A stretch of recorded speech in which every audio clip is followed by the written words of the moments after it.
Dari Kabupaten Biak, Pulau Numfor, Papua, para insinyur konstruksi Australia dari Skuadron Konstruksi Udara nomor 14 melakukan keberangkatan menuju Morotai pada pagi hari tanggal 18 September tahun 1944. Dan tiba di Morotai siang harinya. LSTS, Landing Ship, tank, berlabuh dengan peralatan dan engineer nomor 14 RAF Skuadron Konstruksi Udara, mendekat di kepala Pantai Biru. Anggota Skuadron Konstruksi Udara nomor 14 RAF bentuk rantai manusia di Pantai Biru untuk membangun ram bongkar LST, kapal penanda, tank, yang membawa peralatannya. Yang sangat penting untuk mendukung operasi selanjutnya, segera dimulai, ditentukan bahwa prioritas pertama harus diberikan ke lokasi yang berdekatan dengan pantai di Desa Gotalamo. Di pantai utara, dikembangkan di sana. Teluk Pitu di sebelah timur Semenanjung Gila dimulai. Para pekerja konstruksi itu membangun kem di dekat Bandara Wama yang berlokasi di Dusun Gotalamo Tua atau Kebun Gotalamo. Tim survei mengambil gambar udara di lokasi perkebunan kelapa dan desa milik masyarakat lokal Gotalamo, untuk dijadikan pangkalan udara sekutu nantinya. Meskipun konstruksi dasar jalur udara yang dibutuhkan itu berakibat pada penghancuran desa-desa dan perkebunan asal pribumi setempat, para insinyur itu terus bekerja untuk melakukan pembersihan lokasi. Bulldozer bekerja shift 24 jam sampai semua pembersihan selesai. Nomor bulldozer seri 1-156-34 dioperasikan oleh MJ Sclair SA dan bulldozer seri 11559 LACBC dioperasikan oleh Gruden Gladstone SA. Kedua bulldozer konstruksi lapangan terbang ini turut serta dengan para pekerja lainnya dalam melakukan pembersihan lokasi perkebunan kelapa untuk langkah awal pembangunan bandara. Saat beristirahat mereka berkumpul menghilangkan dahaga sambil menikmati rokok.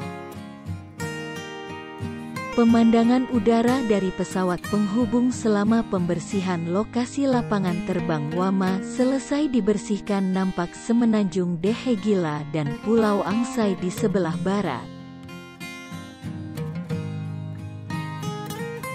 Nampak lokasi wisata Transmeter dan air kaca di sisi timur.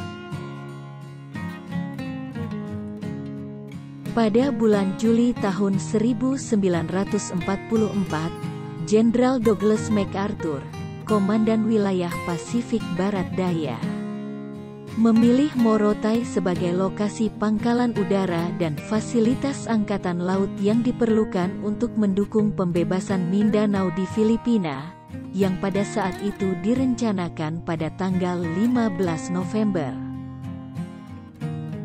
Pada landasan baru pertama, disebut Wamadrome, dimulai pada tanggal 23 September setelah situs tersebut dibersihkan. Dengan tanggal 4 Oktober landasan pacu Wamadrome itu beroperasi untuk 5.000 kaki, 1.500 meter, dan mendukung serangan pembom berat di Balikpapan di Kalimantan dan lainnya di Sulawesi, Halmahera, Papua, Ternate dan seterusnya. Morotai tetap menjadi pangkalan sekutu yang penting setelah Leyte diamankan.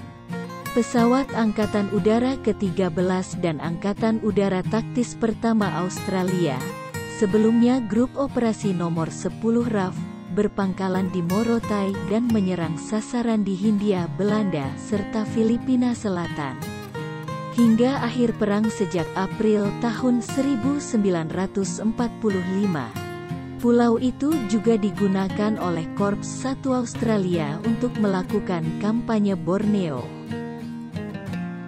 Sementara itu, perkembangan pesat pangkalan udara besar di Morotai telah dianggap jauh lebih penting.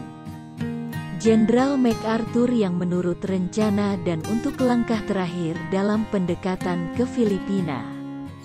MacArthur hanya memerlukan pinggiran Hindia Belanda atau Indonesia untuk merebut Filipina dan kemudian Jepang.